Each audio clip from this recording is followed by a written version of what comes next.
Hi everyone, আসসালামু আলাইকুম। কেমন আছেন আপনারা? আশা করি ভালো আছেন, সুস্থ আছেন। তো আজকে আমি চলে এসেছি আরেকটি নতুন ভিডিও নিয়ে। তো আজকে ডায়েটটি কি টাইপের হবে সেটি দেখার আগে বলবো যে যারা এখন পর্যন্ত আমার চ্যানেলটি সাবস্ক্রাইব করেনি তারা আমার চ্যানেলটি সাবস্ক্রাইব করে নেবেন এবং বেল বাটনেও ক্লিক করে নেবেন। তো আজকের ভিডিওর বিষয়বস্তু হচ্ছে সামার ডায়েট। এখন তো সামার বা গ্রীষ্মকাল আমাদের চলে এসেছে। আসলে এক এক সময়ের সিজন ভেদে এক এক রকমের ডায়েট হয়ে থাকে।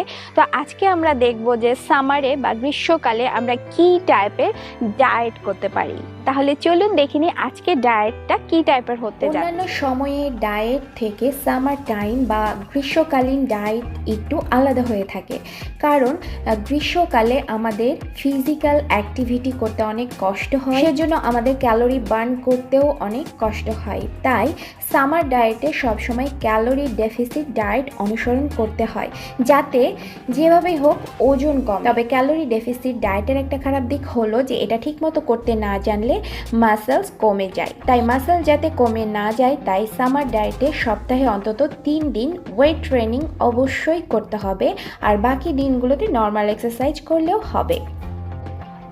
সকালবেলা ঘুম থেকে উঠে 1 গ্লাস পানি খাবেন, তারপর খাবেন একটা মর্নিং ড্রিঙ্কস।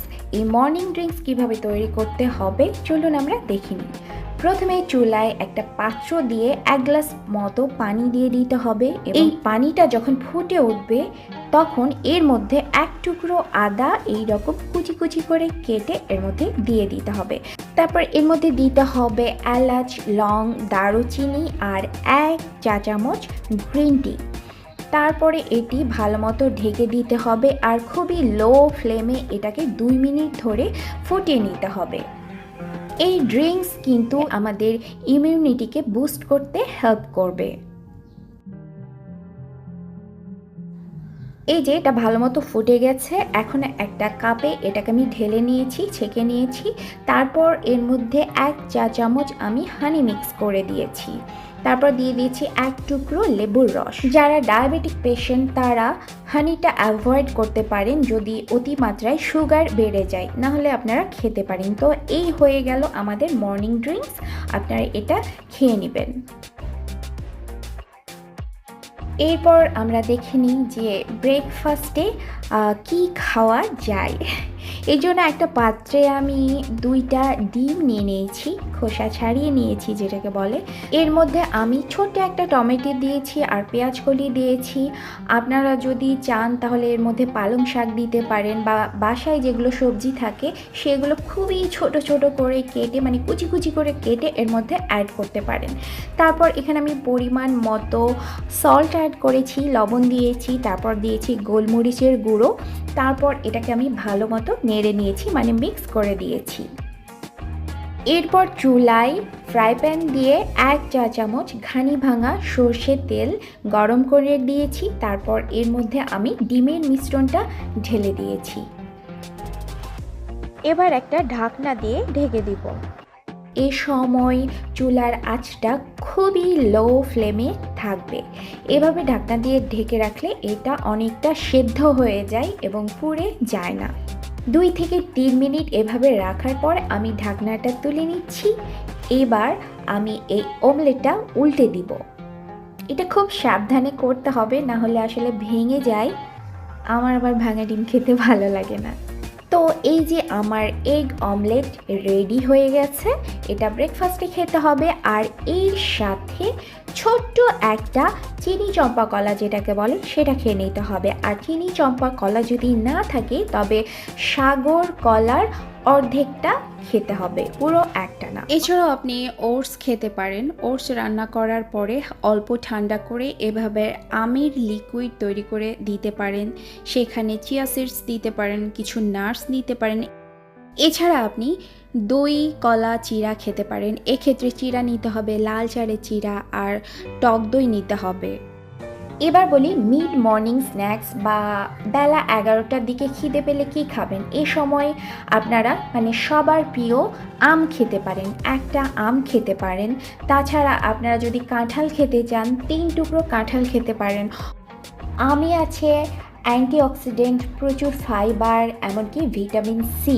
আপনারা সবসময় চেষ্টা করবেন সিজনাল ফল খাওয়ার, মানে যখন যে সময় যে ফলগুলো পাওয়া যায় সেগুলো খাওয়ার চেষ্টা করবেন। কিংবা আপনি এক পিস তরমুজ খেতে পারেন অথবা কোকোনাট ওয়াটার বা নারকেল পানি খেতে পারেন। এটি সামার ফ্রুট হিসেবে খুবই ভালো। এবার আমরা চলে যাই দুপুরের খাবার বা লাঞ্চে কি খাওয়া যায়। খাবার আধা ঘন্টা আগে আপনি 1 গ্লাস কুসুম গরম পানির মধ্যে 1 চা চামচ তকমা দানা মিক্স করে খেয়ে ফেলবেন। তারপর আধা ঘন্টা পর প্রথমে আপনি খাবেন সালাদ। এখানে সালাদটা কি করে বানিয়েছি তা দেখিয়ে দিলাম, আপনারা আপনাদের পছন্দ মতো বা শুধু শসা টমেটো সালাদ হিসেবে খেতে পারেন। দুপুরে যদি আপনারা ভাত খেতে চান তাহলে কতটুকু নেবেন সেটা আমি দেখিয়ে দিই। আমি সাধারণত এরকম 1 বাটি বা 1 মুঠ ভাত নিতে বলি। আজকে আমি বলবো যে এই বাটিটা দেখাচ্ছি কারণ এইরকম বাটি প্রায় সবার ঘরে ঘরেই থাকে, আর আপনাদেরকে অন্য কোনো কাপ দিয়ে মাপ দিলে অনেকেই বুঝতে পারে না, তাই আমি এই বাটিটা দেখালাম। এটাকে সুপের বাটি বলা হয়ে থাকে সবার বাসাতে। তো এই বাটির অর্ধেক পরিমাণ ভাত নেবেন। অন্যান্য ডায়েটে আমি 1 বাটি ভাত নিতে বলতাম, এখানে আমি হাফ বাটি ভাত নিতে বলছি। তারপর প্লেটে নিতে হবে 2 সার্ভিং মিক্সড ভেজিটেবলস, মানে আপনি একবারে যতটুকু ভেজিটেবলস খেতেন তার চাইতে ডবল পরিমাণে নিতে হবে। এখানে বেশ 5-6 রকমের সিজনাল সবজি দিয়ে বানানো হয়েছে একটা নিরামিষ টাইপের। আর এখানে মাছ নেওয়া হয়েছে 2 পিস। আপনাদের কাছে যদি খুব বড় সাইজের মাছ থাকে তাহলে আপনারা 1 পিসও নিতে পারেন, কিংবা 1 পিস মাছ 1 পিস মাংসও নিতে পারেন। বাসায় যেটা রান্না হয় আর কি সেটাই আপনারা নিতে পারেন। আর যদি ভাত খেতে না চান তাহলে ভাতের বদলে একটা লাল আটার রুটি নেবেন। কেউ যদি কাপে ভাত মেপে খেতে চান তাহলে যে 1 কাপ খেতেন সেটার হাফ কাপ নেবেন, বা 1 মুঠের বদলে হাফ মুঠ নেবেন। তো এই হয়ে গেল আপনার দুপুরের খাবার। টেবিলে বসে আস্তে আস্তে চিবিয়ে ধীরে ধীরে অনেকক্ষণ সময় নিয়ে চিবিয়ে খাবেন। খাবার সময় হাতে ফোন বা টিভি দেখবেন না, মনোযোগ দিয়ে খাবারটা এনজয় করবেন, খাবারকে এনজয় করতে শিখবেন। অনেকেরই দুপুরবেলাতে অনেক ঘুম আসে, তো এই খাবার 2 ঘন্টা পর আপনারা 30 মিনিটের একটা ন্যাপ নিতে পারেন, মানে 30 মিনিট ঘুমাতে পারেন, এর অতিরিক্ত না। বিকেল বেলা স্ন্যাক্স হিসেবে আপনারা কি খাবেন? এইরকম 1 মুঠ বা হ্যান্ডফুল মিক্সড বাদাম খাবেন। এখানে দেখতেই পাচ্ছেন মিক্সড বাদাম আছে, কিংবা সিডসও খেতে পারেন এর সাথে। এছাড়া 1 গ্লাস চিনি ছাড়া বেলের শরবত খেতে পারেন, কারণ সামার ড্রিঙ্কস হিসেবে বেলের শরবত অন্যতম। তাছাড়া একটা কোকোনাট ওয়াটার বা ডাবের পানি খেতে পারেন। তাছাড়া সকালবেলা আমি যে মর্নিং ড্রিঙ্কস দেখিয়েছি সেটাও আপনারা খেতে পারেন। এবার আসি রাতের খাবার হিসেবে। রাতে আপনারা দুপুরের খাবারটাকেই রিপিট করতে পারেন। সেখানে মাছের বদলে মাংস নিতে পারেন, কিংবা ভাতের বদলে রুটি নিতে পারেন। আর খাবার পরে হাফ কাপ দুধের মধ্যে 1 চিমটি হলুদ গুঁড়ো মিক্স করে খেয়ে ফেলবেন। এটি আপনাদের ভালো ঘুম হতে হেল্প করবে। চেষ্টা করবেন ডিনার 8টা থেকে 9টার মধ্যে খেয়ে ফেলার, আর খাবার অন্তত 2 থেকে 2.5 ঘন্টা পরে আপনারা ঘুমোতে যাবেন।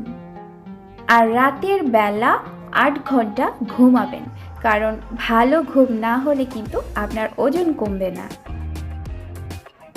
এছাড়া প্রতিদিন অন্তত 3 লিটার পানি খাবেন, দিনে 1 ঘন্টা এক্সারসাইজ করবেন। আজকের ভিডিওটি আপনাদের ভালো লেগে থাকলে অবশ্যই ভিডিওটি শেয়ার করবেন, লাইক দিবেন, আর চ্যানেলটা সাবস্ক্রাইব করবেনই। তাহলে আজকের মতো এখানেই শেষ করছি। ভালো থাকবেন, সুস্থ থাকবেন।